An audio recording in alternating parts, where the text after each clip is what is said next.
Welcome, everybody. Welcome to Allianz Joy today. I'm so glad you're with me. I have an amazing guest. Of course, I always love to talk to people on the show.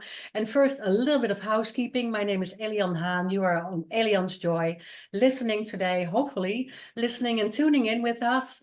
We're going to talk about when you know more, you'll achieve more with my guest, Teresa Still. She is an amazing guest and also one of my fit family members, right? We've been in the same business for a long time. First, a little bit of housekeeping. If you're watching us on the Roku, Amazon, or Apple, let us know what you think. Give us the questions and come back and on my YouTube channel so you can let us know what you're thinking. Have some comments or have some questions for us. Please do so. Always let us know. And yeah, thank you for being here today with us. I'm going to introduce Teresa to you. I'm so excited. Teresa is a certified fitness instructor, a lifelong, and she has been in the business. She has been in the business since 1983. We're not giving anything away here because we look so amazing young. She started her own business, Pilates by Teresa, in 2003. And she does Pilates-inspired math classes, longevity training. Her passion has always been reaching people in the back row, people that do not really want to be there, right? But empower them to live their best lives. And some of her clients have been with her for almost 20 years and desire to stay active and healthy. And it also comes with challenges of aging, definitely. We love to talk about that. I love to talk about that. The challenges of aging, balance, fear of failing, strength, mobility, and flexibility. Teresa has facilitated numerous classes, workshops, and motivational fitness talks, locally and internationally. And she attends at least 3-4 conferences or conventions a year to stay current with the latest research.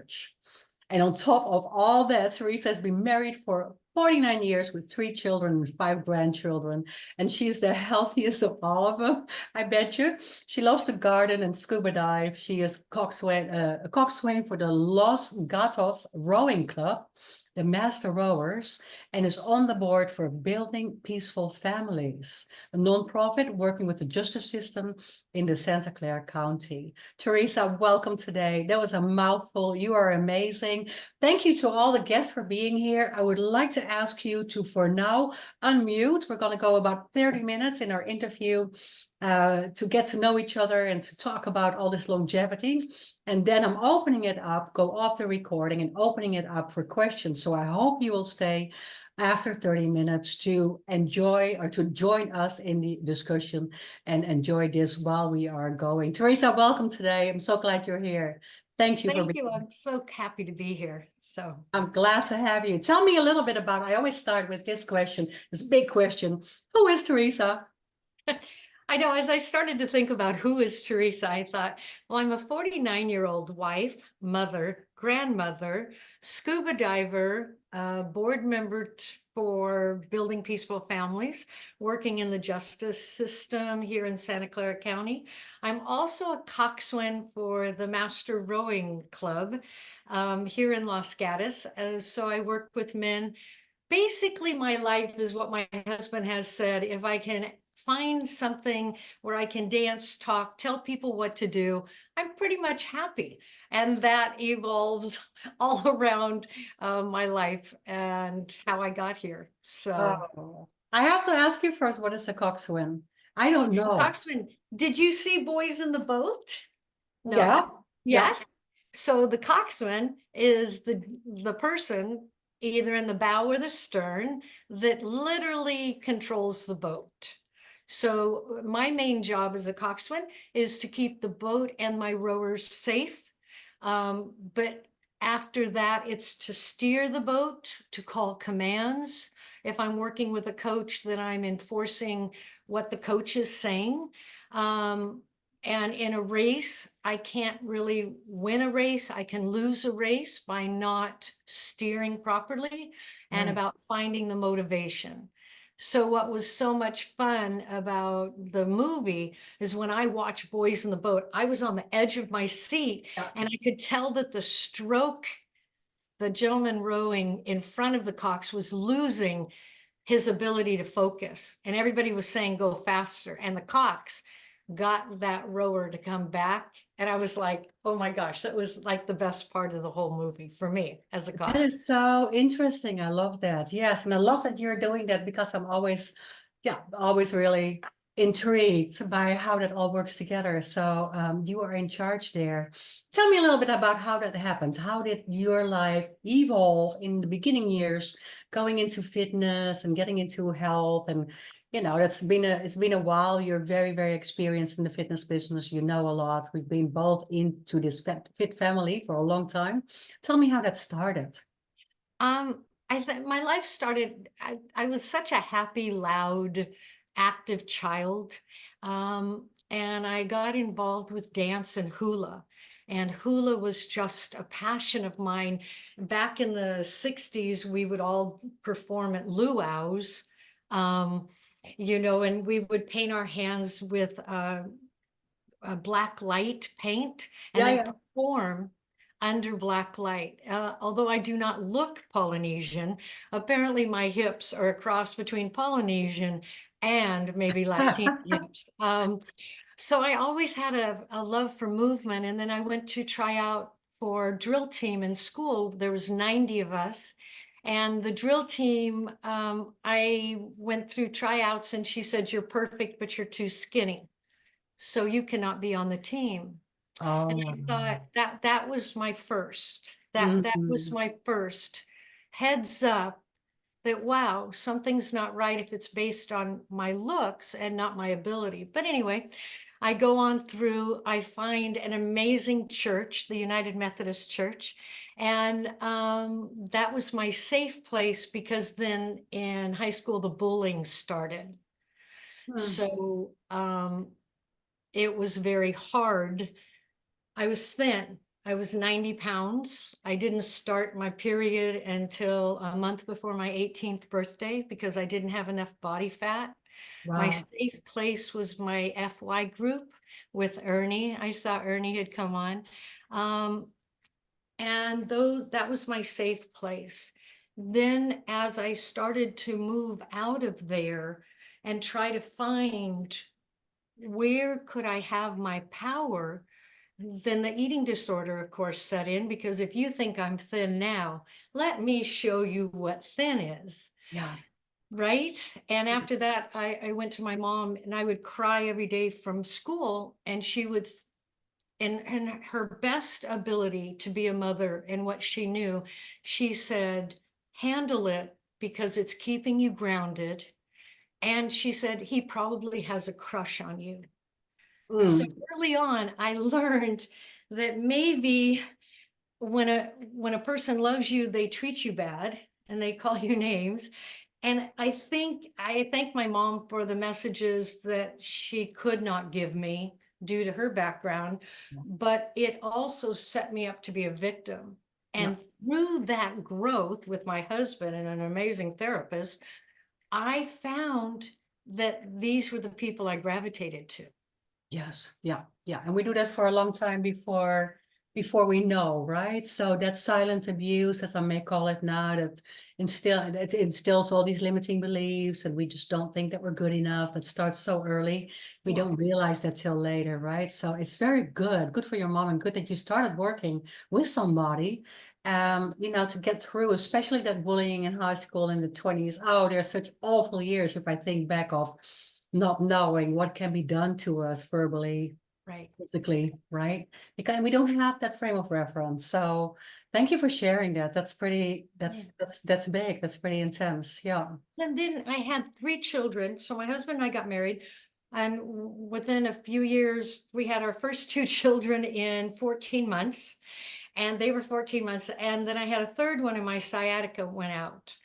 Yeah. After my 2 children, I was dancing in an aerobic class back in 1983. It was after the birth of my second child in 82.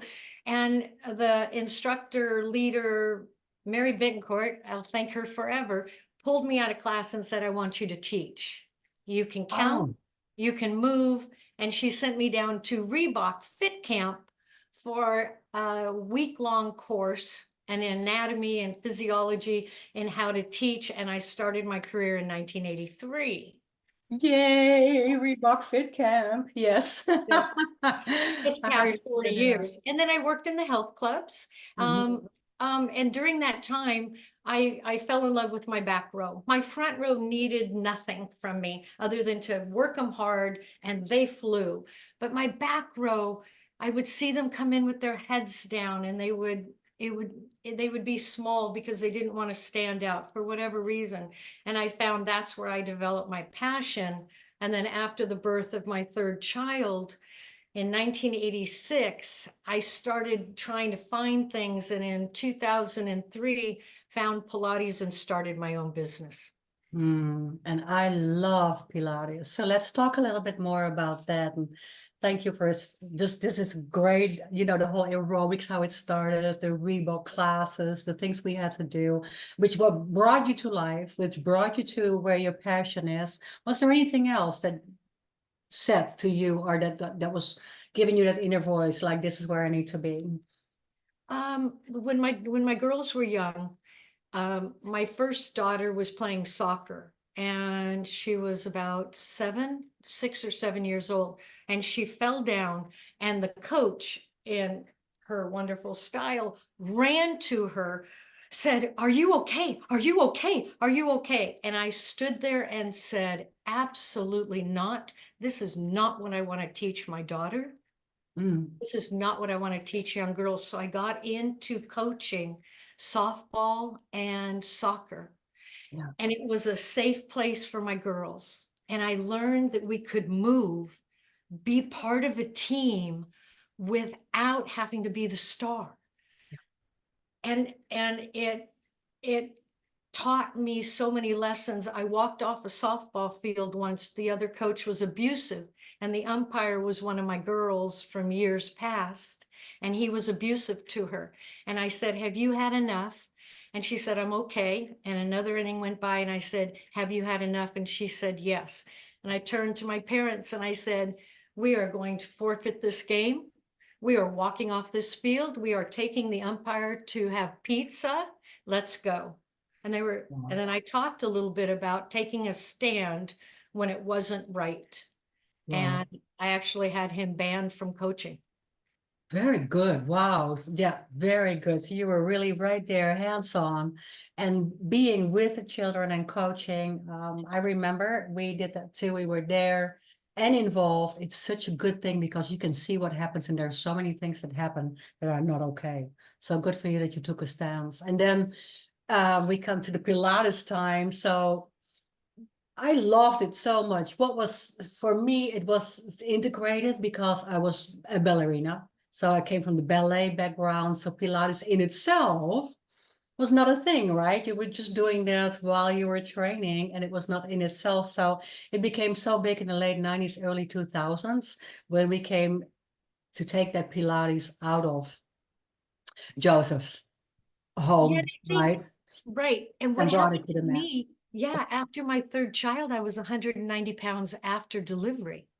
And then as my body started to change in my 50s, I was like, what? I'm a fitness instructor. I know what to do. Yeah. So I took a Pilates course for 8 hours, came home, washed the side of my pool, ended up in bed for 2 weeks. And I thought, oh my gosh, I cannot teach this. My poor clients, I will kill them. And that's when Pilates by Teresa was started, because I took all the love of the flexibility of our spines and our pelvises, our internal connections, our pelvic floor, our lifting up, everything that is intended for Pilates to do, and I made it user friendly. In Yes. fact, I used to say Pilates, I teach Pilates to people who absolutely hate Pilates Yeah. because their bodies do not allow them to move into the positions of the mat work sequence. Absolutely, because there's so much that is intimidating in the even the mat work sessions itself, let alone the reformer or anything working with the machines. And sometimes I say, frankly, I say if you're not 25 or under, then that wouldn't work for our bodies anymore, right? No, no, nothing meant by that, but it's just one of these things that sometimes can also work the other way and cause a lot of injuries. So Pilates by Teresa is user-friendly, is approachable, is for everybody. You help them through that. What is different? What is the difference that you brought? What is the special difference that you brought? Can you give me an example? A third of my clients have scoliosis. Mm-hmm. Over half of them have chronic back issues. So what Pilates did for me was demand me to research our why are we here, the back issues. 60 to 70% of people will have back issues in their life. Yeah. The CDC has said more women than men. Yeah. And the American Family of Physicians have said 9 out of 10 of the back issues are non-identified, non-diagnosed. So why? Why does that happen?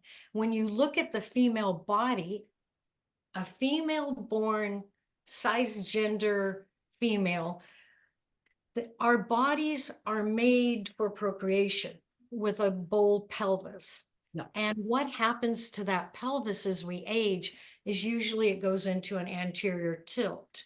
So if our pelvises tilt forward, our bellies fall out, our backs get very, very tight, right at the waist, right at your transverse abdominis, in your L4, L5, where 90% of back issues are. What can we do to help that? And Movement. yeah, Yes, yes, exactly. Movement, because that is my big pet peeve as well. I talk about that so much, the lower back structure after the anterior tilt and the pressure on the sciatica, which usually I tell people frequently, also on the show, the sciatic pain that you're experiencing is not your sciatic cause. It's the tightness of the muscles around the pelvic tilt. It is the piriformis, right? And the stiffness and the tightness around it, so we cannot freely flow. And on top of that, we sit all the time. right. Right? We're very sedative. So we're sitting way more, and we need that build up and that front strength and that lengthening of the spine, all the above. So thank you for bringing that up. Absolutely one of the major things. And with that, we can prevent so much pain by just gentle movement in there, right? Yes. And in fact, my clients have never been somebody that wants to run a marathon or somebody that wants to be a size 2 fitness model. Those are not my clients. Sure. My clients that gravitate to me want to be able to live an amazing life, doing exactly what they want to do when they want to do it. And I am with them on that. And it has changed through the 20 years that I've had my clients on what we're doing. And Yeah. when one of my clients came to me and said, I was at the doctor's office, I turned 65, and what am I doing for balance? What way? And there was a fear of falling, which now opened my eyes to another level, to people that are working out, moving and doing the things they want to do. Now you have a fear of falling. And when the International Council of Active Aging put out a wonderful podcast, I did not realize that half the people that fall, because I have fallen numerous times, I'll be like doing things and I've gone down, never had a fall that I'm going to do it again unless I'm not paying attention. Right. I'm running and I trip. But half the people that fall have a fear of falling, and 25 to 49% over the age of 65 have a fear of falling just because they're older. Yes. Yes. Well, that is one of the biggest issues right now. And you're saying that is so nice because in the 20 years, your clients grew with you and also you grew, because we know now so much more in the fitness and industry, right? Than we knew 20, 30, 40 years ago when we were just stepping 5 times a day or something like that. So that is not important anymore. And so now thinking about the fear of falling, I also think that the fear of falling comes from not being informed, right? Let's go to this wisdom. Let's go to this this achieving more and knowing more. Because if you know about what to do, I always call that if you fall gracefully, right? I Yes. can't talk. If you fall gracefully, then you know that if you're falling, what to do and how to get back up. So the fear is diminishing a little bit because you're more informed, Yeah. correct? Let's Or go there. you could fall like me running into a class at a health club, and I was wearing flared pants. My foot got stuck in my pant. Oh, I yes. go sprawling Yeah. into a face plant, and in front of the windows of all the treadmills. And everybody was like, and I was like, I'm fine, I'm fine. I got up, I taught my step class, everything was fine. No, that's typically the way I fall. Not Yeah. so much anymore, but there was a Into the time. building in a split. Yeah. And Just flat out face get plant. up gracefully. Yes. I'm fine. I'm fine. Yes. But knowing Exactly. that and being informed Right. about what to do, even, how to go to the floor and how to get back up. These things, right, are the most important things right now. And I think that takes mentally some of that fear away, right? If we're constantly thinking about it, I always think, I'm going to fall, I'm going to fall, I'm going to fall. I always think that if I'm constantly in that mindset, it's probably going to happen. And taking that fear away is so big, is so important. So thank you for talking about that, bringing that up, and thank you for doing that for all of us, because we're all together. We're getting older, a lot older than we're, Well, right? and Mike Studdard, through ICAA, put out a beautiful, he's a therapist for 33 years. And when he started to talk about the fear of falling, going into anxiety and all the things that it can do, Yeah, but what it does is it actually increases falling. yeah, So when you have that fear, your body changes, your gait changes, how you move changes, and then you start to hold on, and then you lose balance because now it's and come to find out, it is the things we can do are so simple. yeah. They're simple, not easy, right? And you start at ABC before you get to XYZ and jump on one foot. But it's simple things, and we can talk about that when what do we do? Because there are some real powerful things that people can do. Yes. And I love that you bring that up, because people always think as well. And I know that you have a lot of these people, they'll first come to you and say, well, I can't do an hour of exercise. I can't do that anymore. It's all way too difficult and too complicated. I can't go there anymore. Instead of understanding that we can break it down and go all the way back. And that's what you're doing. You're breaking it down, taking it all the way back to the basics, making it approachable, not simple in the form of, right? The negative connotation of the word, but breaking it down in an approachable way so that everybody can do it and practice it. Yes. And very important for our generation, the next one to come, because we're all going to be a lot longer talking about that longevity. Tell me what you can contribute more for our listeners when it comes to longevity. Okay, well, this started way back when. In the early 2000s, my business coach and mentor, Lawrence Viscontini, had introduced me to brain work, neuroplasticity. And I was like, wow, we can get the brain to grow. And then in 2023, a family member hired me for her in-laws, 92 and a 93-year-old. And I go to their home twice a week. And this is really where I started my passion and my love for longevity training, because working with them and meeting their challenges on what can I do? And really, this is where we start with your clients. We don't start with, I'm going to have you do this. That had nothing to do with it. There was times I would show up, he would be sitting in his chair in his living room reading the newspaper with coffee. And I would say, good morning. And he always said, good morning, sunshine. And I Yeah. said, Yeah. hi. And I said, is this a coffee day? He said, please sit down, have a cup of coffee with me. And as a trainer, you're like, he's going to pay me to sit here to have coffee. And what you realize is that is what he needed. He needed, and then I said, of course, we're going to do some work. And maybe it was working with the neuroplasticity that Lawrence Biscontini has trained me on for years, taking everything from him and then personally going to his fit camps, preparing me for being on camera, preparing me for running my business. But some days it was just about neuroplasticity, where I had him do a pattern with funny, what's a fruit? What's an apple? Is it a fruit? Is it a vegetable? So there are always things we can do with clients with longevity if we take into everything balance, movement, strength, Yeah. flexibility, Mhm. and then the neuroplasticity, the main components for a trainer.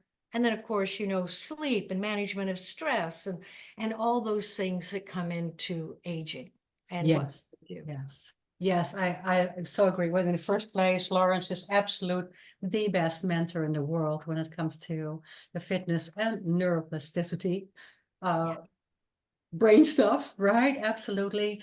There's so much now that we know about the body and the mind, about how we all react and how we are holding things back. I talk a lot about the trauma-informed care, right? The things that we're holding back, the things that we might have stored in our body, pain from the past that we also talk about. So there's so many more components to our overall health and wellness. It is not just we got to exercise, we got to sleep well, we got to eat better. I think also a funny thing, and I want to bring this up and get your opinion about it. I also think that now, maybe coming out of 40s or something, not saying that I'm in my 40s, coming out of my 40s, I started getting more of that awareness and wanted to work forwards, being more proactive when it comes to my health. While I was younger, nothing in the world, I couldn't care about what would happen when I'm in the Exactly. 40s, right? Yes. You were just not there, right? We're just not there. I mean, I get that to that bridge when I get there, and I'll cross that bridge when I get there. So it was not really an important thing. Now we are so much more working to another 20 years, which is that longevity, right? Well, and then we come to find out now, some of the research is saying that bodies are starting to deteriorate in our 30s, which we Mm. sort of kind of pretty much know that. But 19% of the world population will be 65 by 2030. Yeah, that's crazy. So, this is our future. This is our future as we age and everybody else ages around us. What can we do to really help people have the lives that they want? Yeah. Not everybody scuba dives, but I want the ability to scuba dive. So I work on that, right? Or I work on gardening, getting down in the floor, or whatever it is. And my clients have different wants and needs. It's about meeting them where they are and what they want. Absolutely. Meeting them where they're at. Absolutely. Absolutely. And the most important thing, because we have that ability to put another 20 years on and be more proactive, to make people understand and to help our clients understand that it's their mindset. It's what they want. It's how much are they going to get after it. Yes, it's some work. Yeah. Yes, you might have to hold on and stand on one leg every day and hold on to the kitchen counter to get that balance, right? Eventually, it's a lot of work. If you don't do the work, I mean, the happy years are about to come and just and keep coming, right? It's just getting better and better and better. And that's what we want our clients to understand. So I love that so much. I love talking to you about that. Give me a couple of little nuggets that you definitely want the listeners to know. Just a Um, couple of, Teresa, you already did so many, but a couple of little other nuggets that you want the listeners to take home, or just one thing to say, well, you definitely got to do this or know that. I think it's sometimes we do not know where our power is. I remember having a colonoscopy and sharing with my class that I was getting a colonoscopy, and 5 of my clients got them because I did.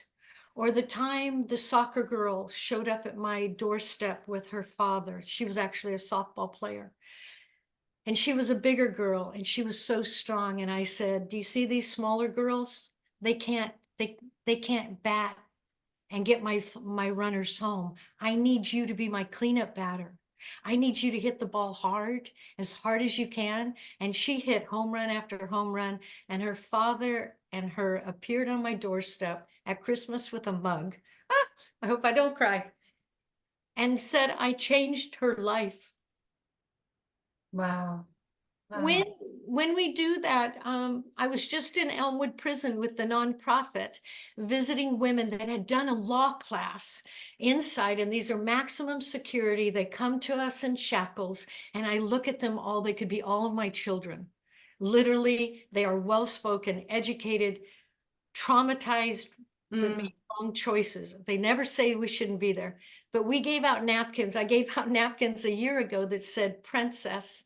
And one of the young ladies came up to me and she said, I want to thank you. And I said, for what?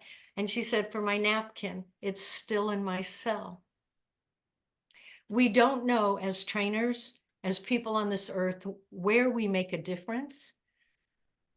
So we just keep trying.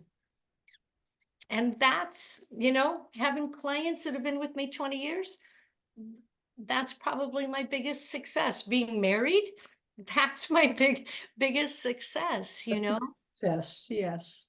Now you're gonna make me tear up I'm because that's a sorry, big success too. I can't do that. I can't do 46 anymore, but it's wonderful. Thank you so much, honey, for sharing. It is so powerful. And yes, you're right.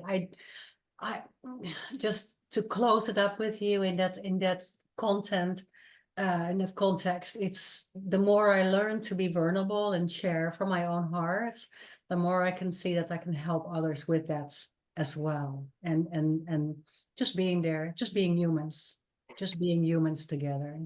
Thank you so thank much, you. Elle, for that and for Yeah. sharing. Yeah, yeah, Thank go. you. The most powerful thing that happened to me was when my therapist, I had gone through a lot of work to get out of the victim, to get out of the girl that was bullied, and to see my power. And she said, close your eyes and tell me, what does the person look like protecting the child? And I closed my eyes, and it was a warrior woman. It was a woman that was tall and strong and dark haired, and she had a sword and she had a shield. And I explained that to my therapist, Barbara, and she said, tell her you do no longer need her. Tell her to go away. And I thought, there you go. That's Teresa. The Beautiful. warrior is gone because I am now the warrior. You are the warrior. Try. Beautiful. I always try. No, we're trying, and trying is the best because, we're just showing up just like everybody else. Every day is a new day, and every day is a new day of trying to do our best. But we do our best, and you just shared with us, you did the work, and you did the work. Even mentally, emotionally, we have to do the work. I always say that on the show. It is not that we just can't go process something and it won't be there anymore, right? It will Right. always come back in the form of a trigger. It will always come back in sort of maybe a body ache. There are so many things that we can just not shove underneath the carpets, and we just have to do the work physically, mentally, and emotionally. You're a beautiful friend and a beautiful guest, my dear, today. Thank you so much for this conversation together. I hope that all of our listeners will contact us and will reach out. Tell me the best way to reach you. Um, I have a website that I'm redoing, but you can still get me from there at pilatesbyteresa.com. And I'm also on Facebook and Instagram. So I work very hard at keeping communication open and checking to make sure that I'm there for people. So Yes, it's really yes, you do. Yes, pilatesbyteresa.com, or go to the Facebook site Pilates by Teresa and just give us some feedback on today's information that we shared. We love that, and I hope for our guests today that are on, when we're going to stop the custom live streaming, we're going to have a great conversation together here in the room. So that's the wonderful thing about the Win-Win-Win platform. We can always have this interactive platform, this conversation.